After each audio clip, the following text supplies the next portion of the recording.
మంది ఈ నియోజకవర్గ ప్రముఖులు వచ్చారు.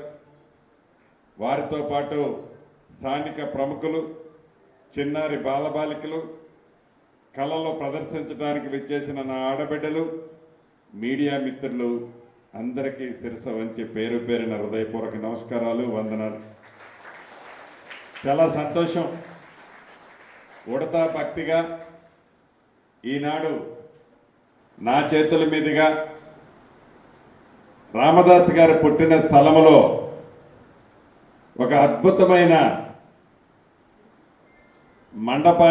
మందిరాన్ని ఒక కార్యక్రమాన్ని నా చేతుల మీద ఇప్పుడే ఓపెన్ చేసుకున్నాం.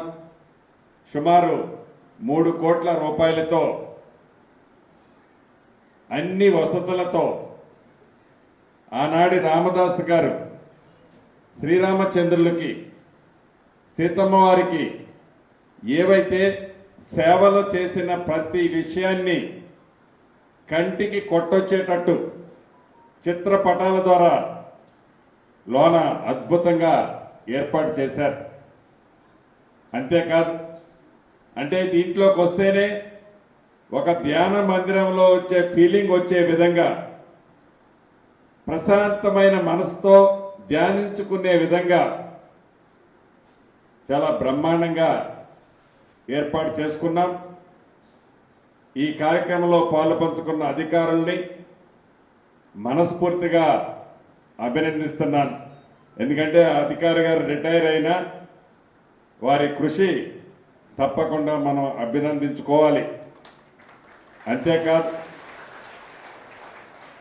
4 రోజుల క్రితమే ఉప ముఖ్యమంత్రి వర్యులు భట్టి గారు, టూరిజం శాఖ మంత్రి వర్యులు జూపల్లి కృష్ణారావు గారు, ఎంపీ గారు, కార్పొరేషన్ చైర్మన్లు, నేను బౌద్ధ స్తూపాన్ని పరిశీలించి ఇక్కడ ఈ ప్రపంచంలోనే 4-5 పెద్ద బౌద్ధ స్తూపాలుంటే అందుట్లో మన నేలకొండపల్లిలో ఉన్న బౌద్ధ స్తూపం 3వ స్థానమో 4వ స్థానంలోనో ఉంటుంది. దానికి మనం గర్వపడాలి. దాన్నే కాకుండా భక్త రామదాస్ గారికి సంబంధించిన ఈ గ్రామంలో ఈ ఇంటి పరిసర ప్రాంతాలను కూడా నా సహచర మంత్రులతో పాటు ముఖ్యులందరం పర్యటించాం. టూరిజం ప్లేసుల్లో ఈ 2 ప్లేసుల్ని నేలకొండపల్లి మండలంలో అద్భుతంగా అభివృద్ధి చేయాలన్నది ఈ ప్రభుత్వం యొక్క లక్ష్యం. ఇంతకుముందే కమిటీ సభ్యులు కొన్ని కోరికలు కోరారు. ఒకటేనన్నా అని చెప్పి కనీసం ఒక 6-7 కోరికలు కోరారు పెద్దాయన. దాంట్లో వారి స్వార్థం ఏమీ లే. ప్రజలకి ఈ భక్త రామదాస్ గారి చరిత్రని తెలియచేయటానికి, వారి జన్మస్థలం నుంచే తెలియచేయాలన్నది వారి తాపత్రయమే తప్ప వ్యక్తిగతంగానో వారి కుటుంబం కోసమోనో ఏదో మంచి కోసం వారు అడగటంలా,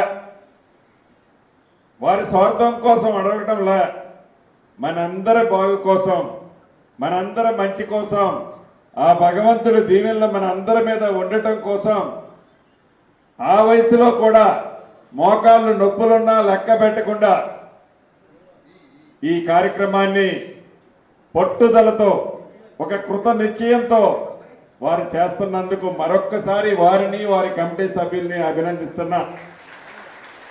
ప్రధానమైన అంశాలు ఏవైతే ఉన్నాయో, దీనికి ఒక ప్రహరీ గోడ కావాలన్నారు. తప్పకుండా యుద్ధ ప్రాతిపదిక మీద రాబోయే ఒక 2 వారాల లోపే ఆ ప్రహరీ